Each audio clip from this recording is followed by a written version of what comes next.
all the way from Shekiri land. Mr. Benio, please allow.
He is a 30-year veteran of the Texas Department of Public Safety.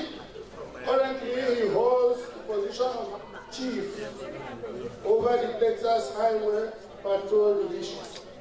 He leads the largest division in the agency of more than 3,200 commissioned members and over 600 non-commissioned personnel. The chief is a strong believer in developing personnel for the future and is actively engaged in teaching leadership development to all members of the department. Ladies and gentlemen, without further ado, let's give our hands to the Chief Roy Doyle. Ron Doyle.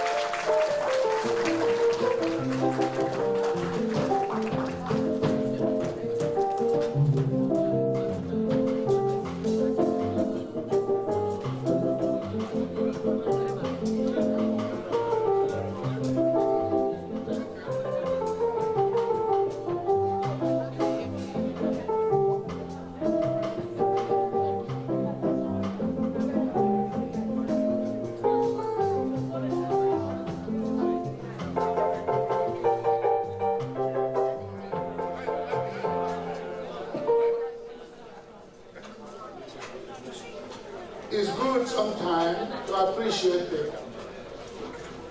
This evening, we have the honor of our diocesan bishop, and he has been here since yesterday.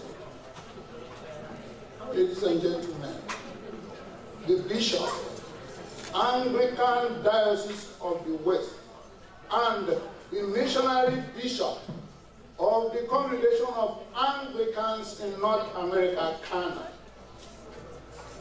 Church of Nigeria. The Right Reverend Dr. Felix Orji, OSB.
Thank you very, very much, ladies and gentlemen.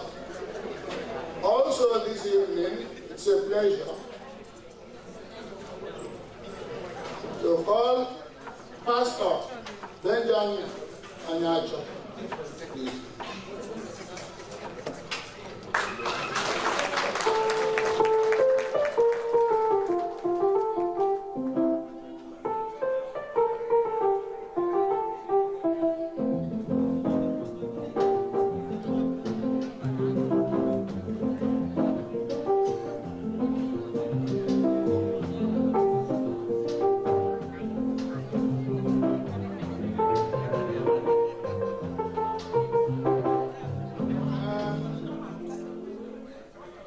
Finally,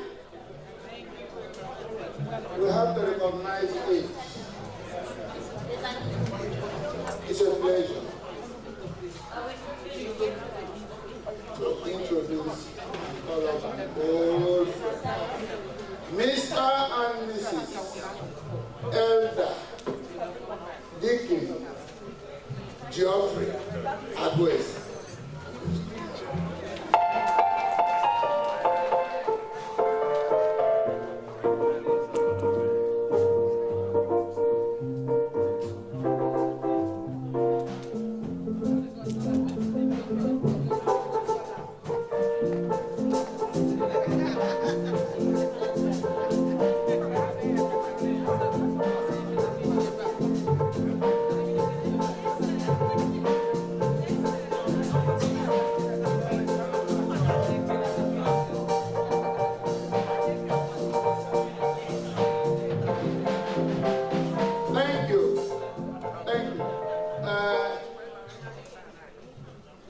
Let me take this opportunity to introduce to you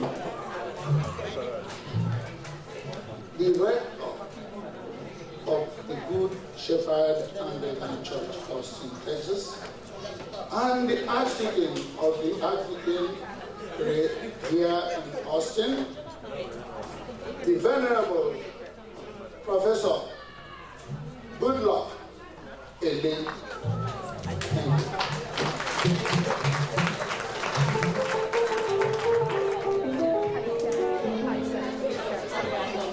As a priest, there are only few things I don't have to do.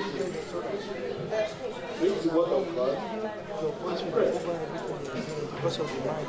Well, since I have the bishop here, with your permission, I'm going to pray for the rest of the activities we have. And before you all agree with me, why not we stand and recognize that we are in the presence of God Almighty. You heard it today during the sermon that this Jesus Christ loves you unconditionally. And all we have to do is to love him back by offering our respect for him.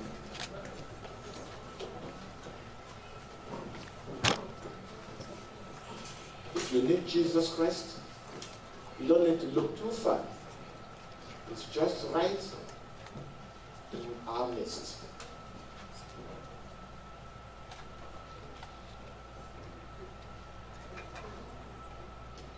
Holy Spirit divine, come and take preeminence. As we dine and banquet unto your glory, let our portion not be that of the wealthy ruler who banquets and God says you're a fool. Today your soul will be taken from you. But let us banquet according to the will of God. The kind of banquet where our soul is being ministered to. The guest speakers today, use them honorably. Blessed be your holy name, because we pray in the name of the Father, the Son, and the Holy Spirit. Amen. Please, you may be seated. Let me make one quick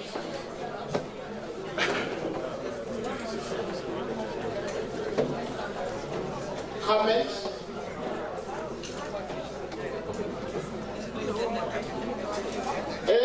Everybody here is being recognized, and wherever you sit, it's a high level. In fact, some of the speakers today are not sitting in any special area. But we never wanted the bishop to sit alone there, so we have a barrage of individuals to deal with him. So do not think slighted or being neglected if you think you are not all at the high level. Having said that,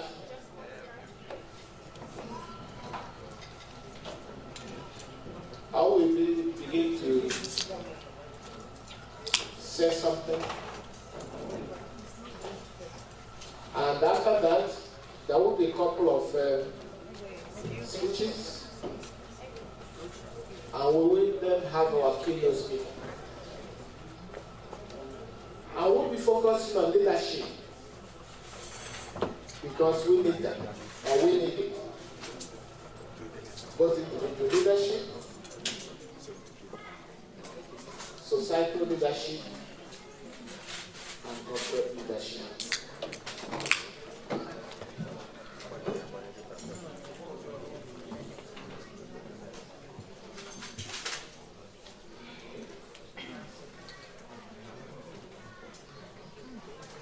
I have a story to tell you. And please do not get bored with my story. It's an important story. I was taught what leadership represents by a homeless person. And this is the high level of the story. When I was 19 years old, I quickly graduated as an accountant. And my first job was with a major construction company back in New Zealand. They have their office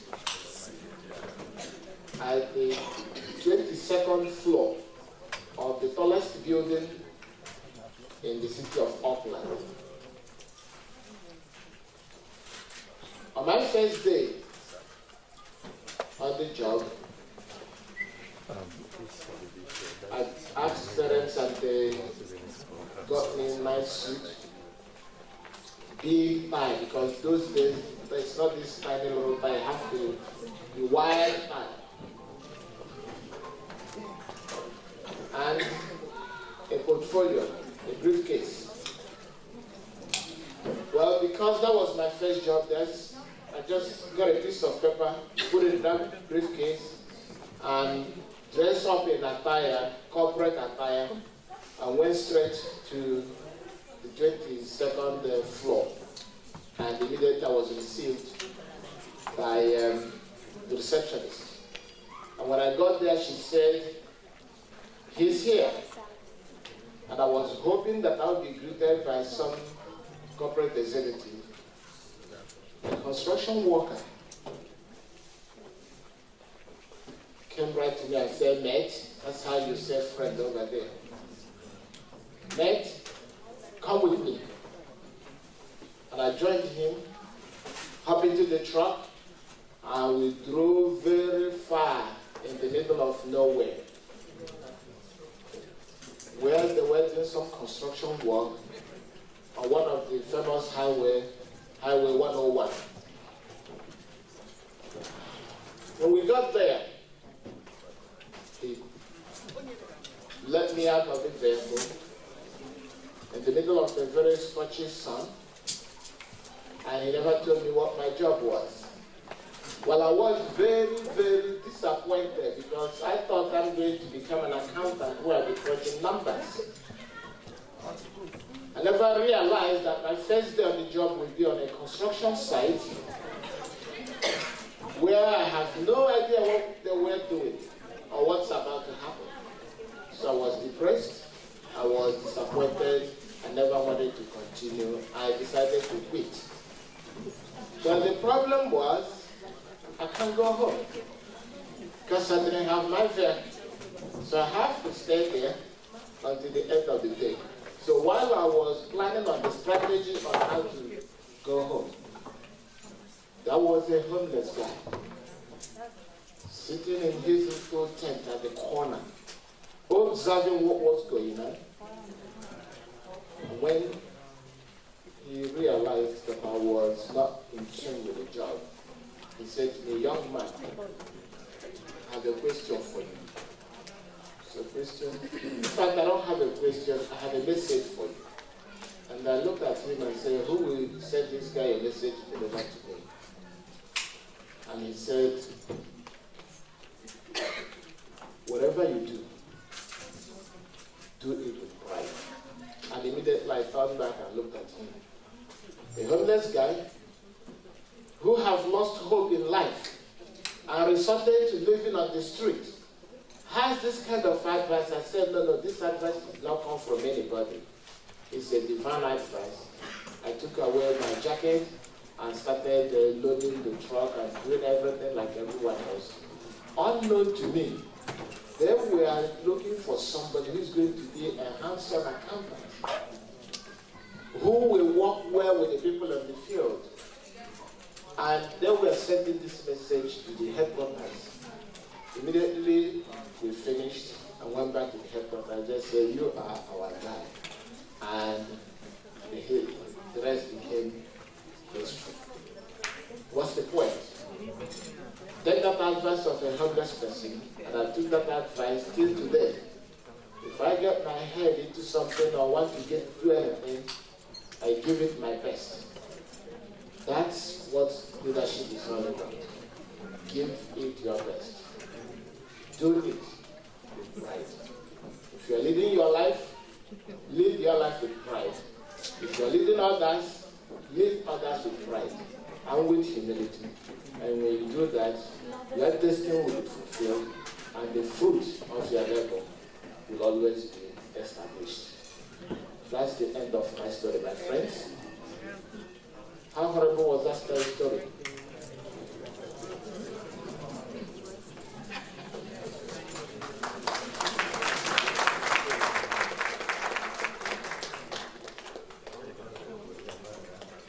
Continuing in that line, I will invite Ms. Soros to advise us briefly from a different point of view. Ms. Soros is a sociologist,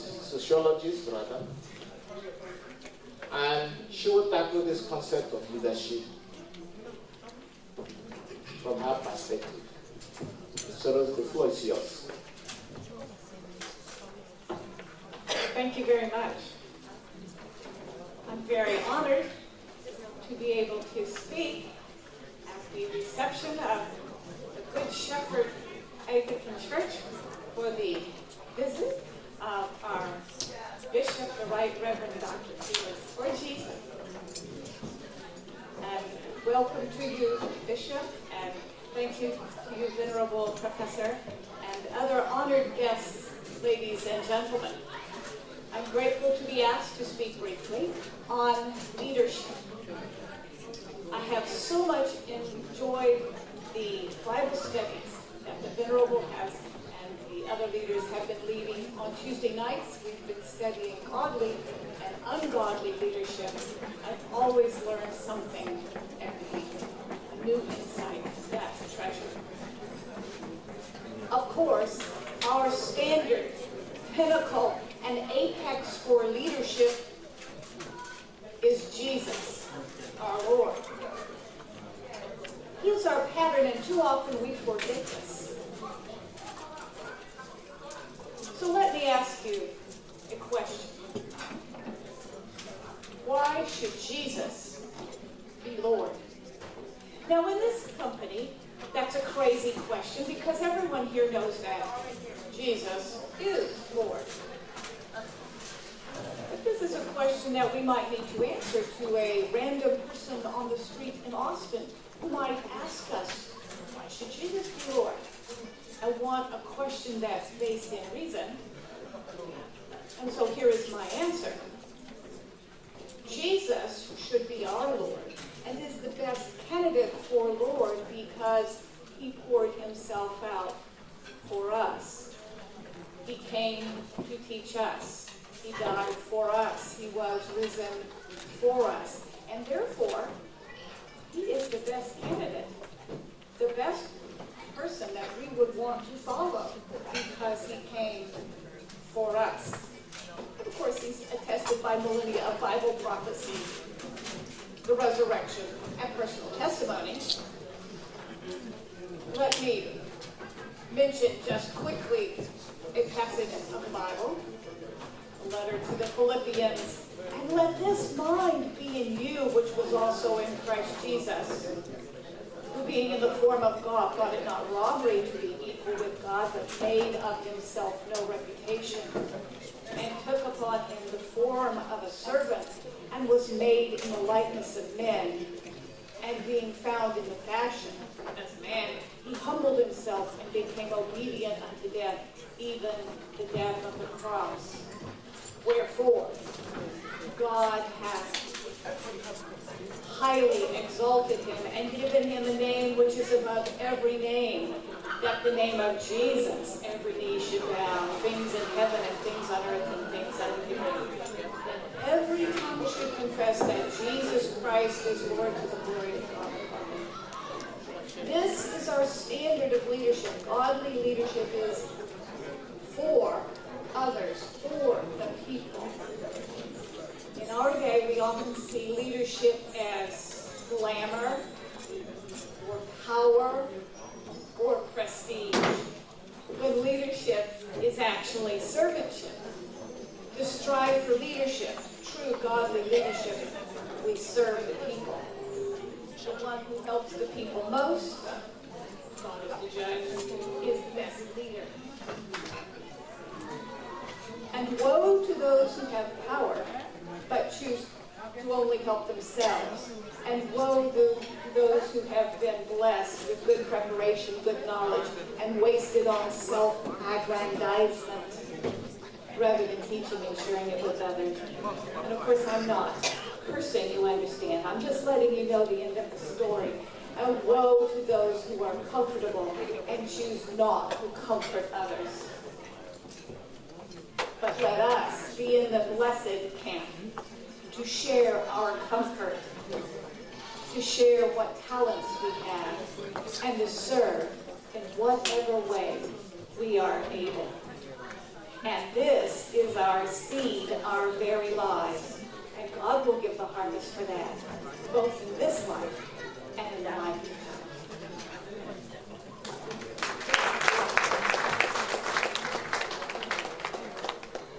See how sociology is bringing the story to the next level.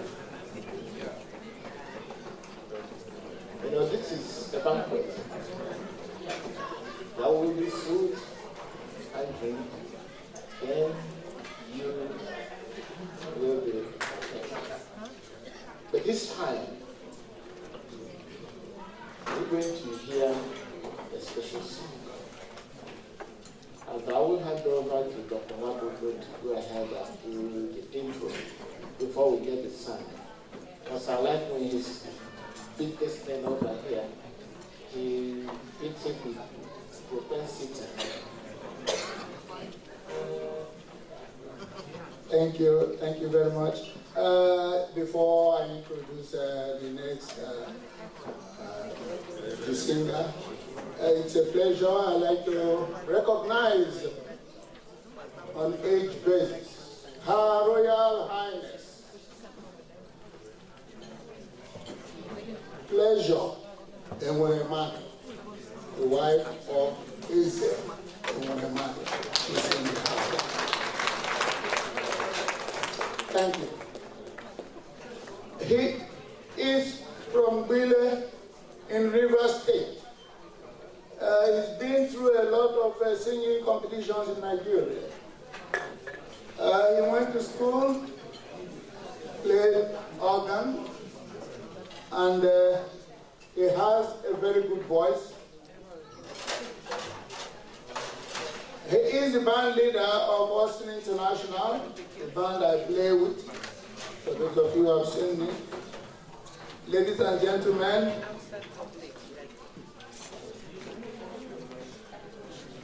the organist of the Good Shepherd Anglican Church, Mr. Vincent Joe.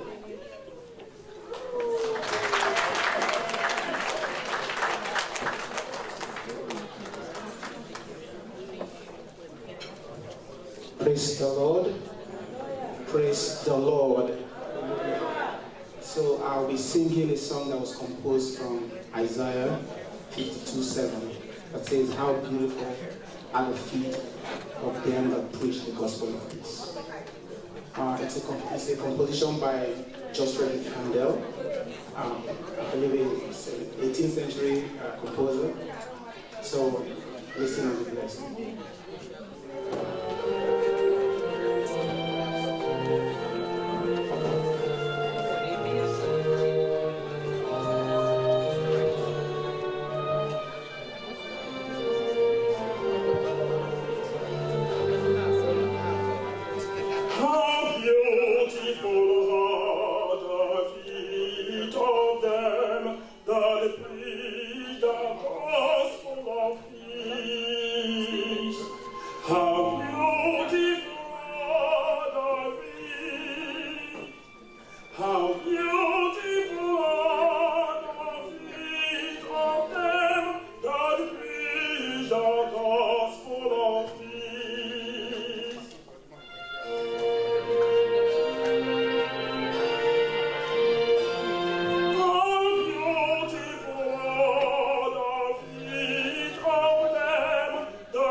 that crieth in the wilderness.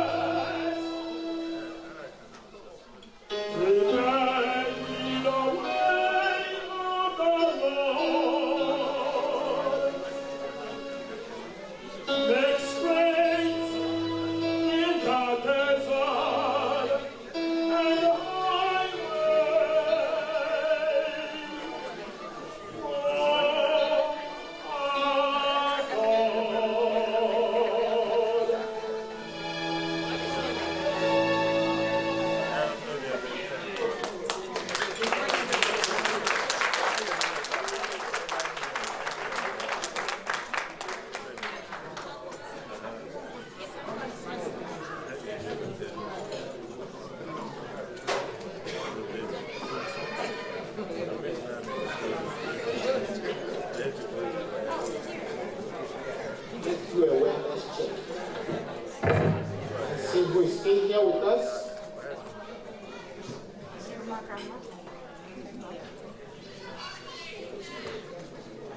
If you are a youth here, please say I. Youth. If you are a youth here, say I.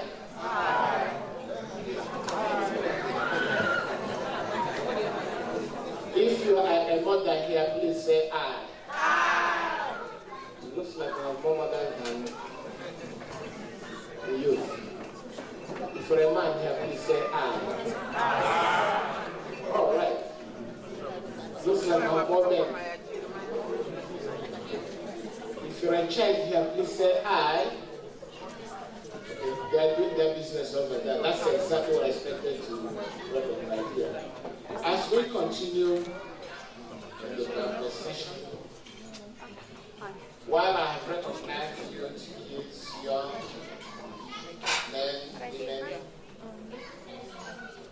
I realize that there are a variety of dignitaries in different calibers here. You may not be able to recognize individually. However, the Council of Knights, the knight and the ladies, I salute you. Are there chiefs here? I'm not saying Royal Highness is chiefs. If you're a chief, say I. Only one chief. Chief raises his hand. If you're a chief here, please, we recognize you. I was honored when I was advised that the Royal Highness is here with us. It's a miracle. We recognize you. I also have a good friend of mine here. His Royal Highness. God bless. What's your name now? What's your name? You recognize. And you're the lady and my good friend. You also recognize. So when we have one more speech, and the process continues, I hope you enjoy your meal. Before that speech, what we need to hear from a distinguished member of the Muslim community. And let's just recognize who this individual is by looking at his records before we even bring him to the podium. And with that, Dr. Margaret. Thank you. He is a very good friend of mine, a personal friend of mine, and a family friend of my wife and I.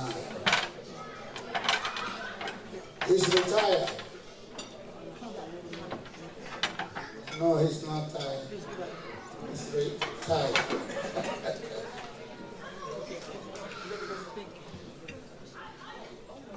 He is a 1978 early childhood education graduate of the curriculum and institution at the University of Texas here in Austin. He has taught at the College of Education and at the African and African American Center. He also has taught successfully in the public schools for about 10 years. Currently, he is primarily involved in teacher education program at the elementary level. Isn't that interesting? We are both over 70 years old. We both carry the same type of hair.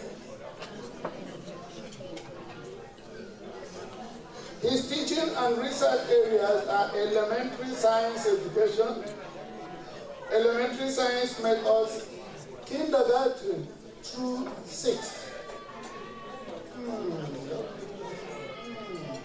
Somebody with all this education is serious work. Kindergarten through 6th grade. And applied learning and development, sociocultural influences on teaching and learning.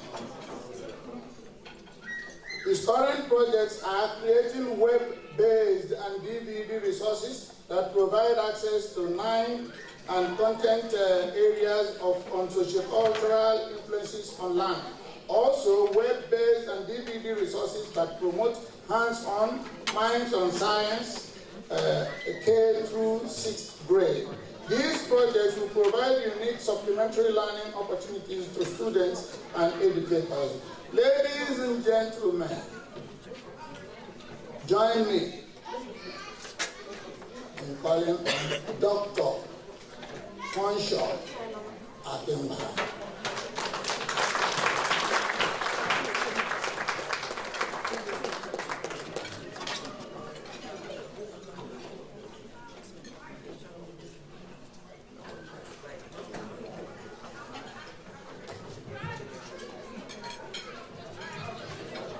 Good morning, brothers and sisters. It's good to see your smiling faces, and you all look beautiful. Thank you for coming. I was not aware of this banquet, but my good friend, Dr. Orji and his wife invited me. In fact, they invited me and my wife, but unfortunately, my wife is on another program this time. And that program will last until about 4. She told me she might be here, but depends on how long the program is. I'd like to thank the rector of this church, Dr. Iran. Thank you. I don't know if I said that name very correctly. Thank you. And I'd like to thank our bishop, the Right Reverend Dr. Felix Orji.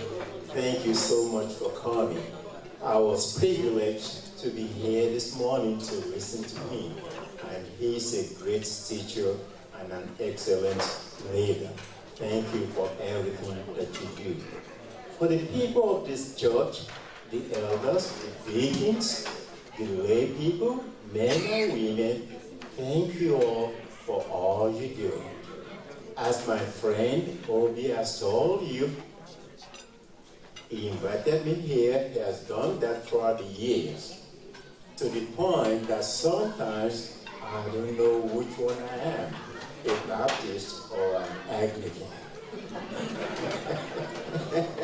But I have to remind him that, yes, I'm a Baptist, not just a Baptist, but a PK. If you know what that means. But it's all good. Whenever we belong to, we're working for the glory of God. When we talk of leadership, we're talking of people that do contribute to the goodness of fellow human beings. That's what it means. And we all are leaders in our different areas. My advice to every one of us is that whatever we do it the best we can, because we are leaders. We are living out, showing example of leadership every day. So I want to thank every one of you for inviting me here and thank the bishop, and for all of you in leadership. I pray that the good Lord will continue to keep and uphold you and grant you grace and wisdom in all you do. Thank you, thank you, thank you.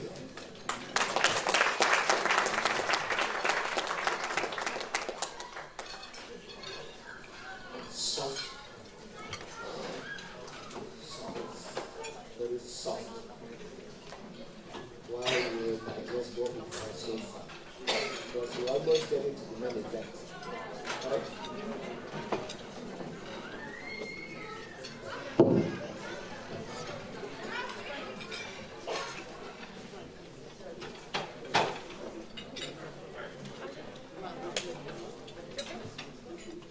He said he's a Baptist and Anglican. That's what I heard. The most important thing is, are you a child of?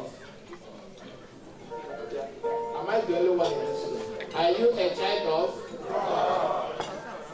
Remember at the beginning of the session it said, let us banquet with hope that is set before us, which is embedded in who? In Christ Jesus. Looks like we may have to skip this if we can't get that. Okay, go ahead.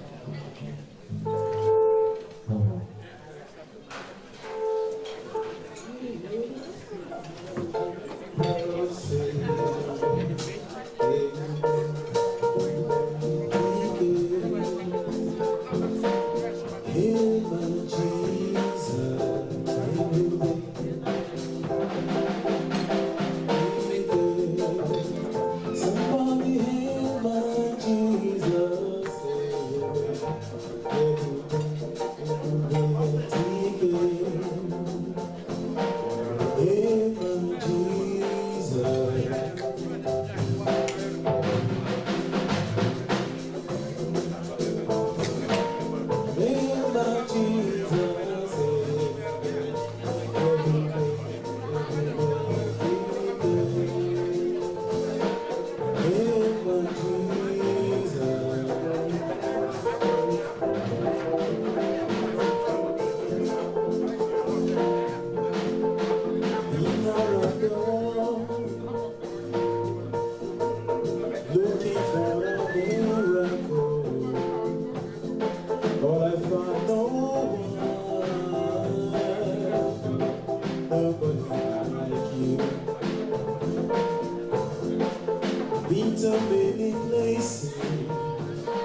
quick announcement.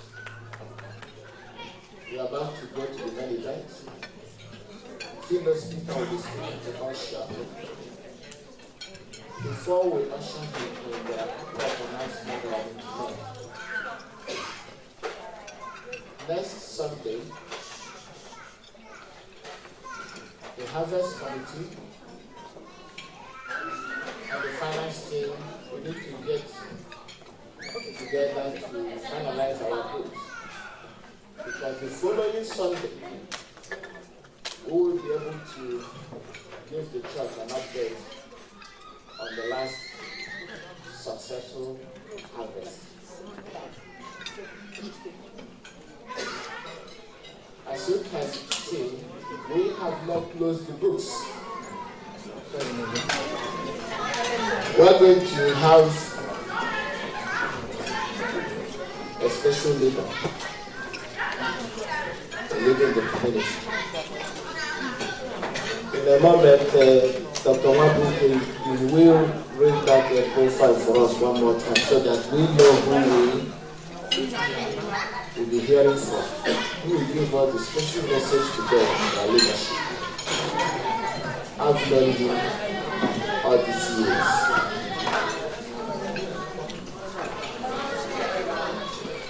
But before he comes to the podium, I'm going to preface his lesson, even though I have never read his notes. Because when I'm going to preface the message, it doesn't matter what he has in his notes, it must align. Because leadership is like mathematics, it does not align. You cannot fake it. If you try to fake it, it will tell you that this is not true. So in my world, there is no way you can define the term leadership. You can define it however way you feel comfortable. But there are three most important components that must be in the leadership before it becomes the true definition of leadership. Number one is what? Members of the church, you heard me say it before. Number one is what? Thank you. That's the resultant effect. The number one is vision. You must have a vision. You're going to see tomorrow from today. The job of a leader is not to focus on right now, because today has already been taken care of from yesterday. If you want to know how it works, just look at a farmer. The food you are eating today was not planted today. You plant yesterday, you harvest today. If you want to eat tomorrow, you must plant today. So the job of a leader is to see tomorrow from today. That way, you can project and then articulate how you can get there. That's number one. The second part is that you must be able to communicate clearly to the people that will help you accomplish that goal. If you have a great vision and it's only in your head, the people that will help you get there, they do not know what you have in mind. Do you think you will achieve that goal? It will not even be a goal. It will remain in the right. It will remain a vision that can never be actualized. A vision can only be turned into a goal when you're able to communicate it clearly to the people that will able to assist you accomplish that goal. That is the third part, which is focus. Everybody knows that nothing goes exactly as planned. You plan, things will happen. In fact, you heard it in the sermon. Our bishop, the great teacher, he said, trials will do what? Come. And when you succeed in winning trial, you become victorious. Everybody would like to be victorious. So you need to remain focused. So what's the three things? One, vision. Two, communication. And number three is focus. With that in mind, let's lend our ear to our great speaker But let's see who he is before we listen to him. The mic is yours, my friend. Thank you again. The next speaker is a 30-year veteran of the Texas Department of Public Safety. Currently, he holds the position of chief over the Texas Highway Patrol Division.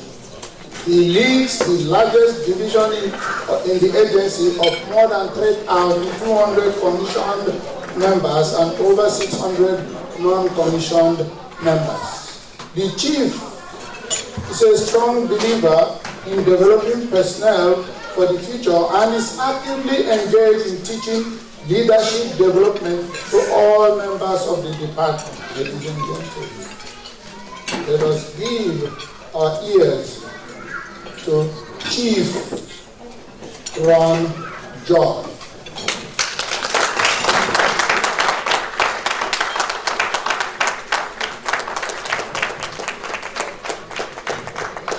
Thank you very much. I want to thank my good friend, Good Luck. Priest, good luck to you. Good luck, my buddy, to me, for inviting us. Good Luck and I have worked together for several years, and we attend the men's group, prayer group together each week. I learn a lot more from him than he does from me, I promise you. So on the topic of leadership, I don't know how many of you have ever noticed that there are people in your lives, whether they're at work or your family or your friends or people in your church, that you feel like you want to invest in, you want to lead, you want to help. But for some reason, it's just not taking. And you always wonder, it's them, right? Well, it could be me, right? So I wanted to talk a little bit about leadership and what are some ways that we can better invest in the people that God's put in our lives. So when you think about leadership, how we can create change, improve relationships with others, and help those around us be better involves, in my opinion, our ability to influence. If you can increase your ability to influence, you increase your ability to lead others, whether it's your family, your friends, your coworkers. So when we think about leadership and influence, I want you to think for just a minute about who's been the most influential person in your life. Who is that for you in your past? For most of us, it's probably easy. That person comes to mind. Maybe it was a parent. Maybe it was a teacher or a coach. Maybe it was a priest. Maybe it's a good friend. But I'd be willing to bet that that person who's the most influential person in your life is probably not the best looking, maybe not even the smartest, probably not the wealthiest person you know. But for some reason, they have a lot of influence in your life. And why is that? So when you consider why that person has such a positive influence, hopefully it raises the kind of question that it does in me. How do I be the answer for somebody? How can I increase my ability to influence someone else? So I think we have to explore a couple of things. One of those is why. Why do we even want to lead or influence others? And then, what example can we look to follow? So obviously, I think we can all agree, Jesus has been and will continue to be the most influential leader to ever step foot in our world. 2,000 years ago and today. And the way he achieved such great success is because his desire to lead and influence others came from a foundation of love and serving. It wasn't to be impressive. It wasn't to be take the center stage. It was because he wanted more for others.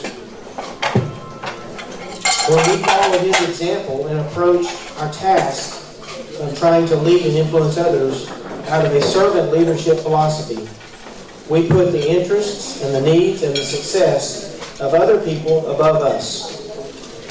If they're successful, then we will be successful. A servant leader makes every contact with another person an opportunity to create a relationship.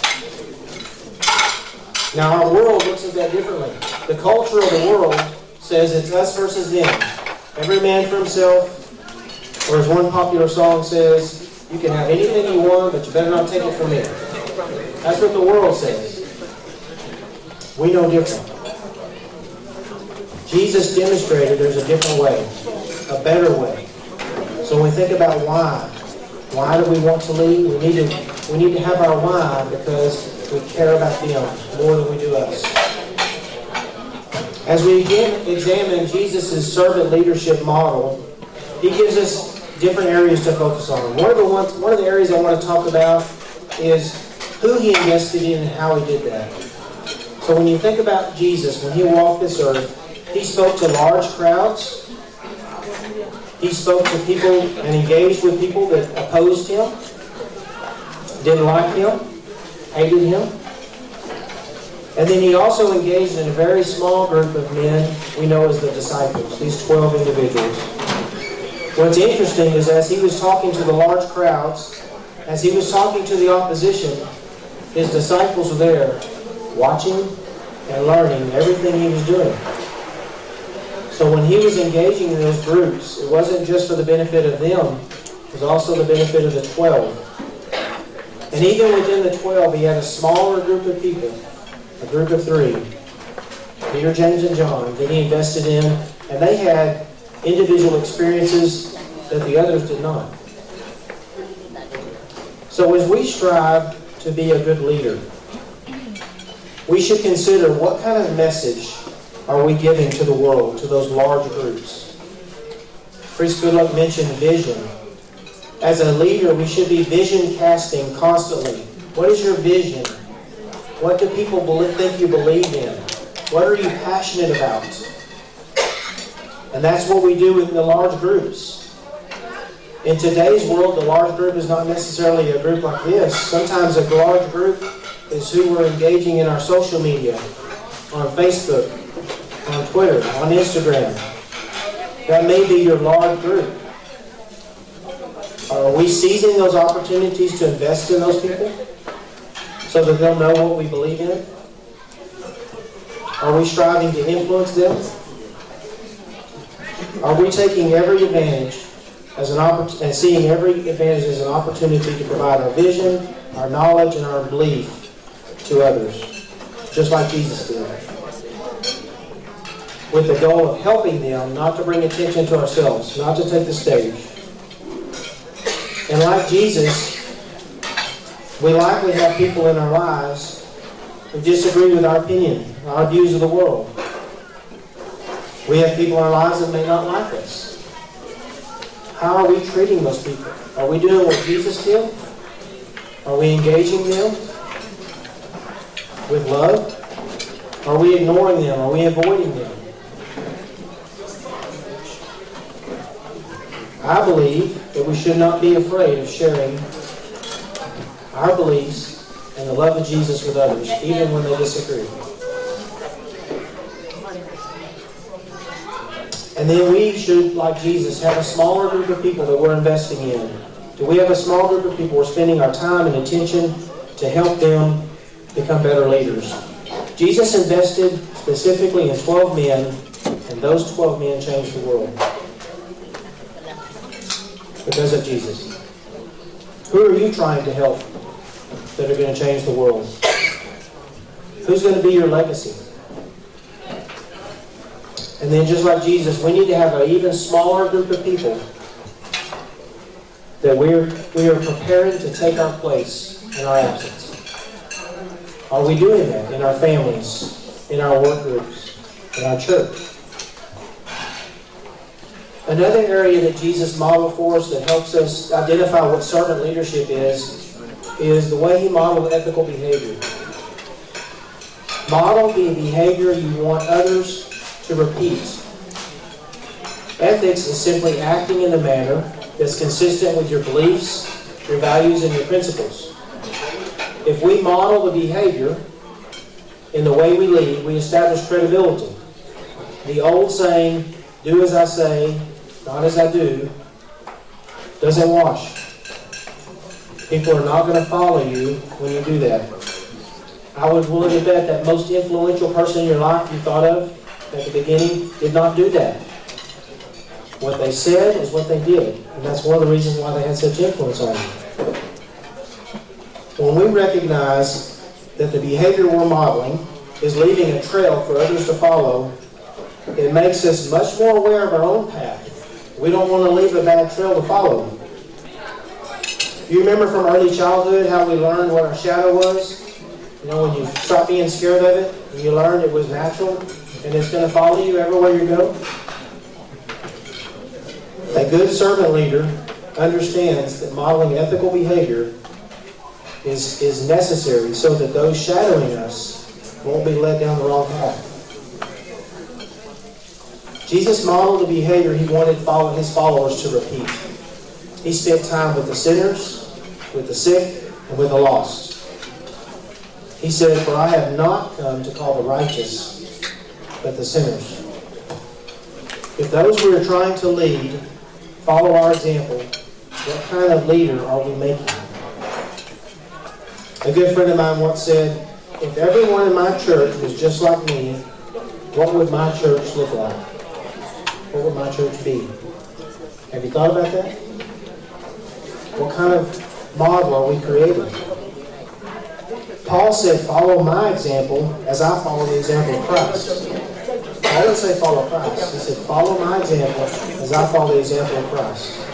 It's much easier for those who don't know Christ to follow us. They can see us if we're following Christ. So are you modeling servant leadership? Are we modeling servant leadership in a way that will reflect the light of the world? The light of the world, Jesus. Consider this for a moment, that the moon has no power or light of its own. Yet at times it can reflect the light of the sun into the darkest places. Just this light sometimes can give people hope and remove fear. When the moon doesn't reflect the light, either partially or wholly, it's not because the sun has changed. It's because this world has disrupted that light. It's got in between the sun and the moon. This is not caused by a change in the sun, but a change of the world and the change of the moon.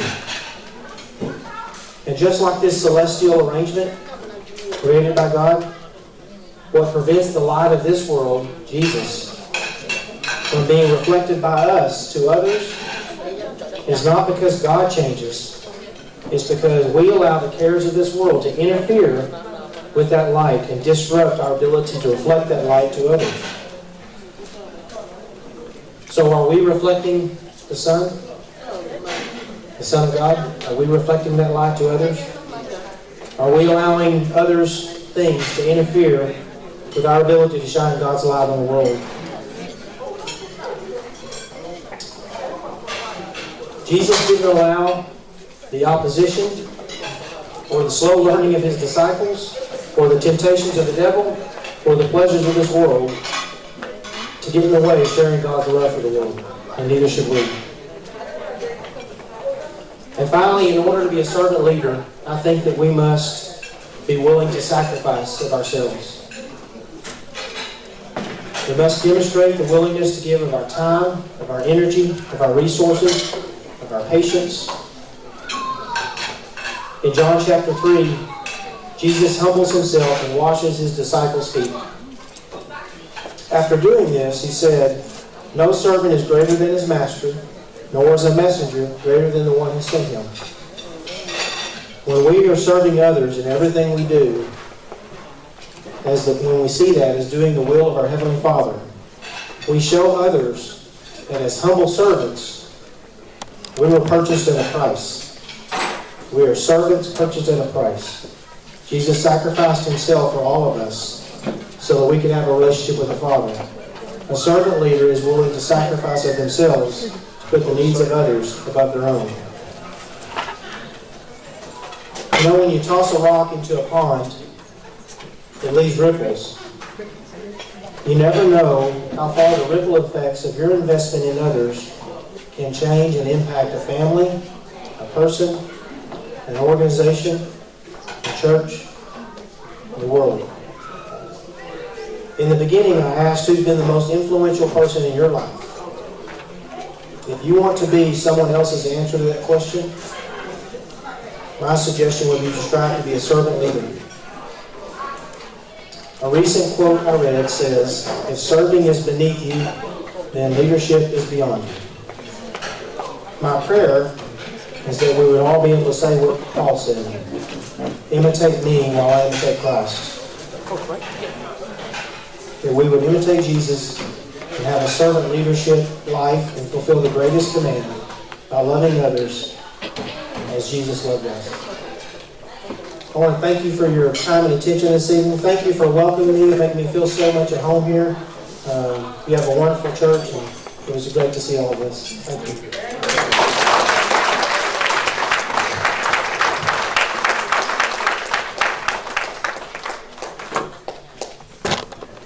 This is not how you run an atmosphere in the church. You know, but listen carefully. I believe so strongly in the principles of order.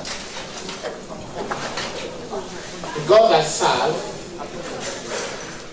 when he was reading off that idea, the Bible said bundles of grace that have been thrown everywhere. He says do it this way, you must do it that way. Or you say the repercussion right then and there. Let us recognize that God has not changed. He is the Lord, he changes not. He is the Lord, he changes not. Hallelujah. He is the Lord, he changes not. He is the Lord, he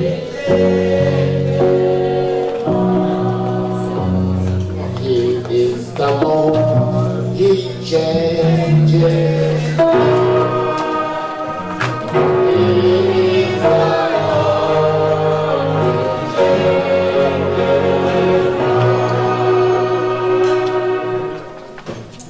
The Lord himself does not change. He is the same order. So let's recognize both God who have given him the grace to address us in this form. My catchphrase there, which I would like to echo out. If service is beneath you, leadership is what? It's beyond you. You can never attain leadership if you cannot serve. Service is the key to leadership. In case if you did not get that clearly, that's the reason why I'm echoing it back. Let us give God a round of applause and make sure that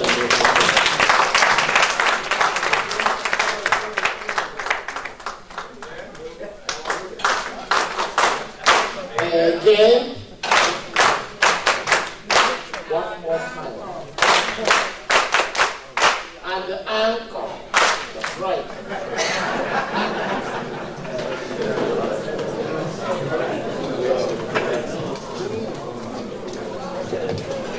Thank you.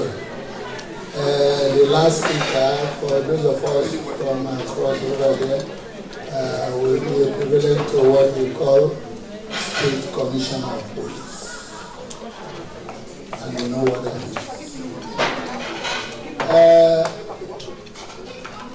We are here appreciating our bishop. In the meantime, the food is not finished yet. So, while we listen to soft music, back home they call it sweet. I think we picked that up from British. So we have some sweets. Americans call it dessert. So let's get to the dessert portion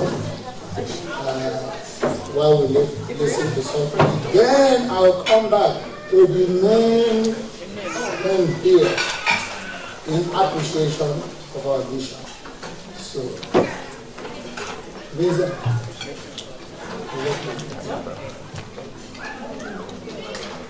So those of you who think it's finished and we are going, please don't go anywhere. So you can, if it's swallow some air, you create more space.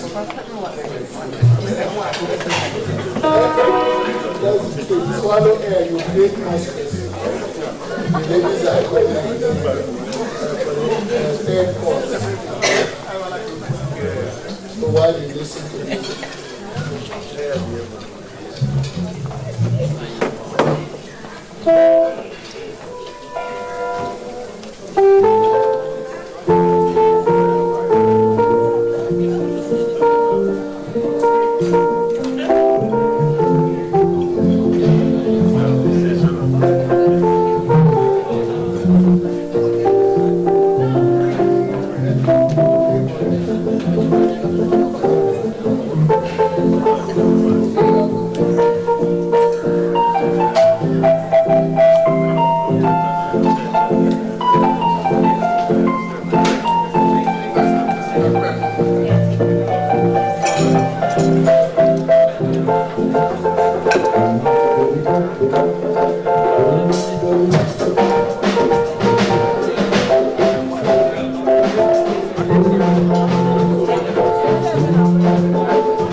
Thank you. This is the later part of what we are doing tonight. All the ladies, women of the Good Shepherd Anglican Church, stay on your toes.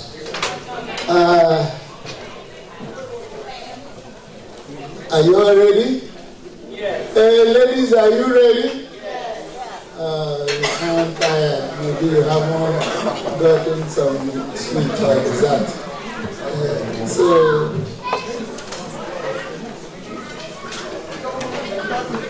the captain is courtesy of Mercy. Again. So, So, ladies, let's get going. The bishop said we should appreciate him. Therefore, we are going to turn it back to him. So, we are going to appreciate him. And the bishop had ladies, they're always ahead of the men. We follow them behind. So, ladies, the Good Shepherd Anglican women, do you all need to be ushered in with good? Or you're going to sing yourself? Audrey.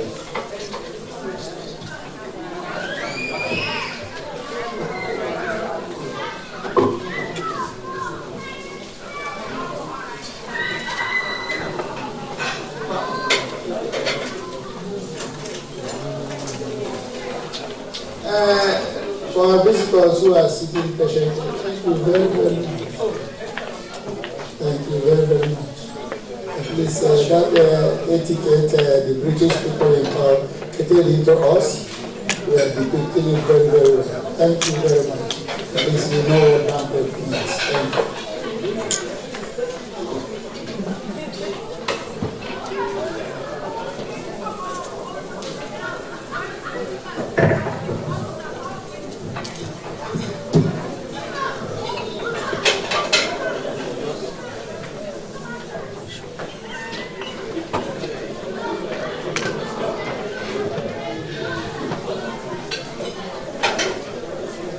What can I say unto my Lord? All I have to say is thank you, Lord. What can we say unto our Lord? All we have to say is thank you, Lord. Thank you, Lord. Thank you, Lord.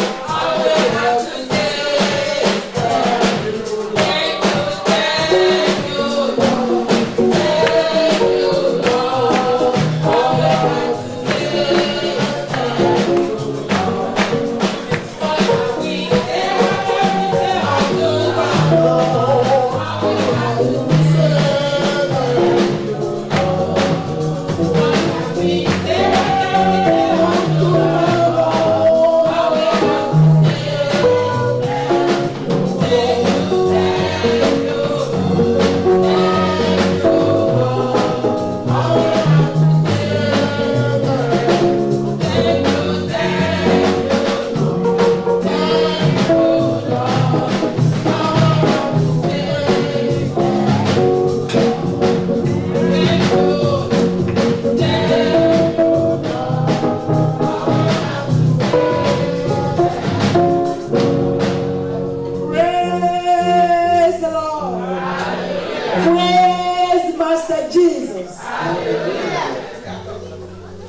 This is a special occasion for us.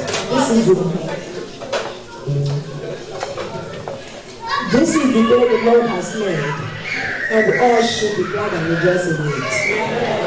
I think He knows God has ordained this day. It's not an accident. It's not a coincidence. So we have an opportunity to do something today, and thank you, His Lordship, for giving us the permission. The permission.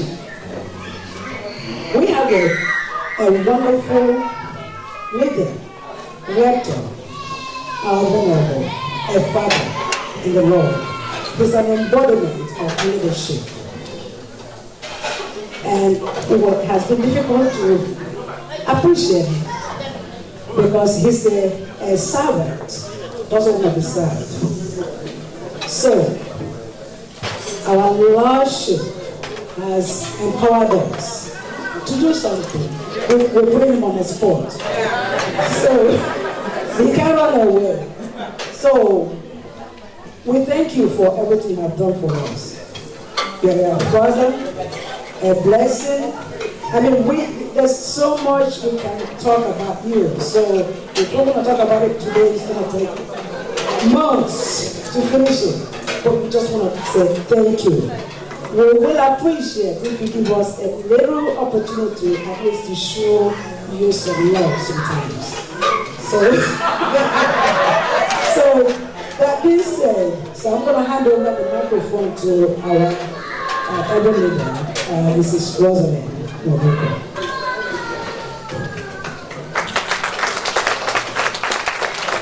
Thank you, Church. There's a reason why we chose today to do this presentation. We want to give the community the opportunity to see what we have, what we are enjoying. So, for that reason, we said, let's, bring out a day that will be very good. Fortunately, our bishop made it possible. So he came around this time and said, yes, this is a very good opportunity to do this. So, actually for me, I really do want the community to have the opportunity to get closer to our venerable. Then you will appreciate him. I don't want to say much, but please have the opportunity to go to him. It doesn't matter what your denomination is, just make the time out to talk to him. You will see what we are saying. On behalf of the good Shephard Anglican women, I'm presenting this small token. It's a very, very small token. And this is for his mission. I'm not giving it to him, because if we do, even though the Lordship has given us the opportunity, the permission to do this, I will tell a story. When we decided to do this, we were all nervous about it. We didn't know how to go about it. Then I came up with something. I said, you know what?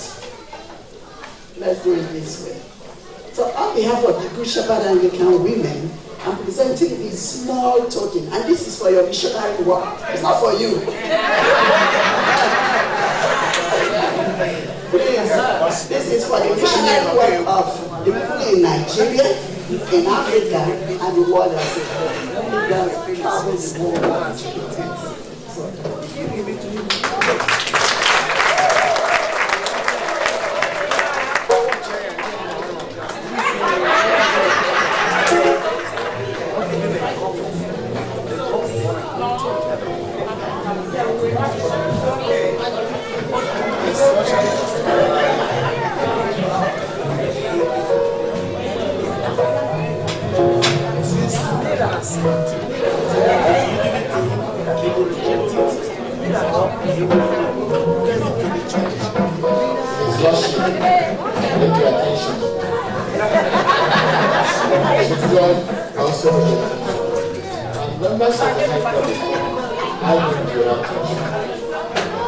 I'm surprised. But I think that right because I have a lot of missions other than what we do here in Austin, all over the world. He can attest to that. How many times I've been out there traveling, and God is great here. Other parts of the world, they need Jesus Christ as well. So I don't know what to say, but try to say that.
Flushing, this floor is yours. Justin, we like to give instructions, we're all used to it.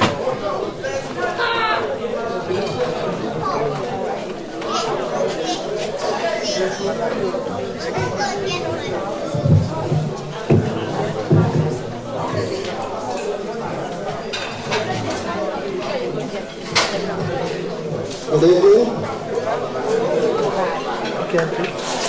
I want to take this opportunity to thank the leadership of this church, beginning with the Venerable Archdeacon, who is the rector of the parish, as well as the Archdeacon of the Austin Archdeaconry. I want to thank the wardens and the vestry of the Good Shepherd Anglican Church, as well as the congregation of the Good Shepherd. I also want to thank our distinguished guests who came here this afternoon. Some of you have been here for quite a few hours. Thank you for coming to honor me and to honor our church and to honor the Church of Nigeria, Anglican Communion. I want to thank the speakers, especially the chief speaker, Chief Joy. Thank you for speaking to us about servant leadership. As some of you know, I do have a doctorate on leadership. I've written a book, about 400 pages, academic book on leadership. You know, and as I listened to Chief Joy, and I said this to him, he talked about servant leadership in a very clear, simple, and accessible, and yet profound way. In other words, he was speaking from the Holy Scripture.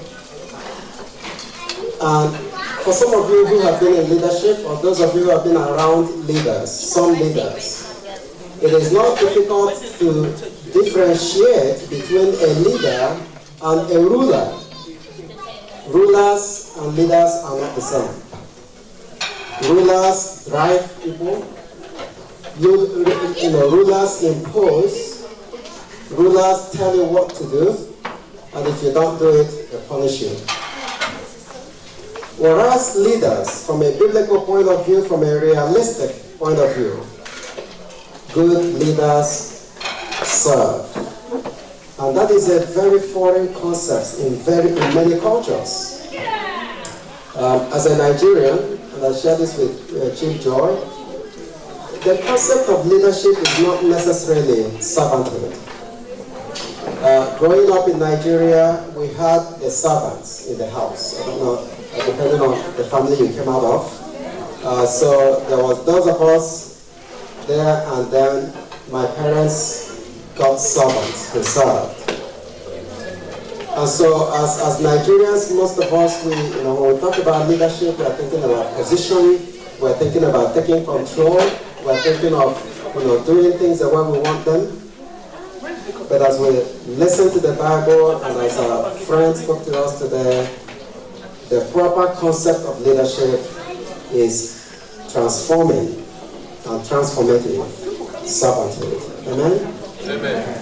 And I commend it to all of you, as I commend it to the clergy of our diocese.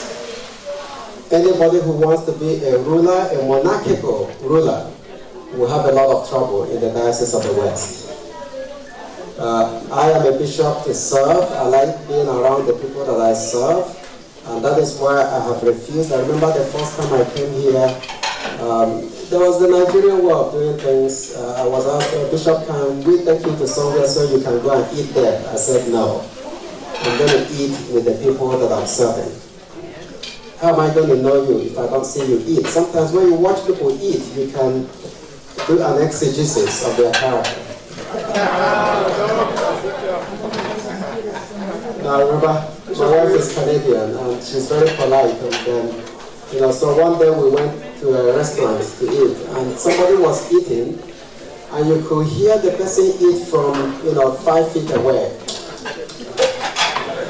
And she said to me, you see, this is why I tell all of you, the kids, close your mouth when you're eating. It is been a joy getting to know the Church of Good Shepherd, Anglican Church.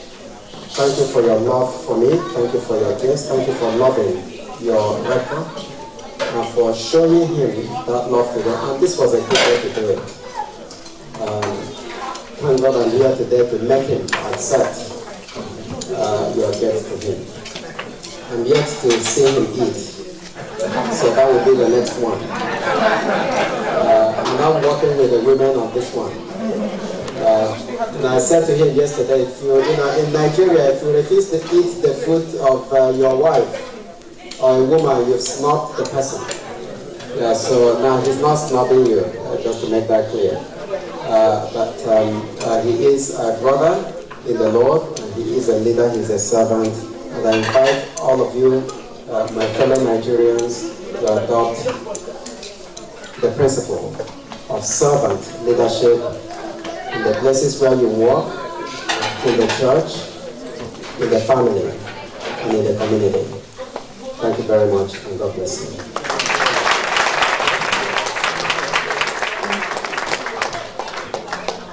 Thank you. Thank you very much.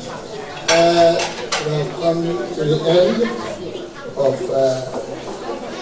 the second phase. I want to take this opportunity to thank our supporters who are still sitting in this hall. We appreciate you for all your donations and givings all these days. We thought it will be nice for you to come join us and feast with the bishop. We asked you to, and you responded. Thank you. And that was thank you. Having said that, we finally called on the rector of the Shephard Anglican Church to conclude with us. Thank you. Please stand. Doxology.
Shine upon you and be gracious unto you. May the Lord lift up his countenance upon you and give you peace.